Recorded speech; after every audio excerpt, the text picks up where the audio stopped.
The next one that we have is, I'm not going to go through all of the steps on this, just so that I'm just making you guys aware, right, that they did add prepayments on estimates. So if you guys watch my What's New, we did add prepayments on sales orders before, and that just allows you to take a payment at the estimate level, right? So if I come in here to create estimates, one of the things that I have up here is received payments, okay?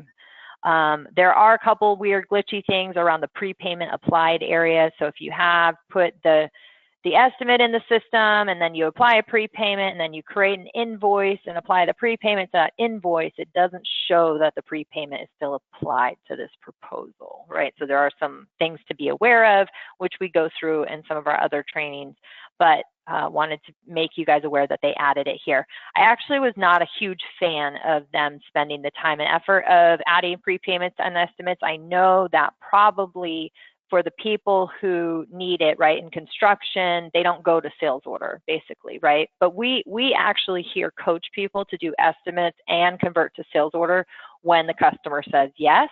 So we encourage the use of both. So my feedback was my customers probably don't need it at the estimate level.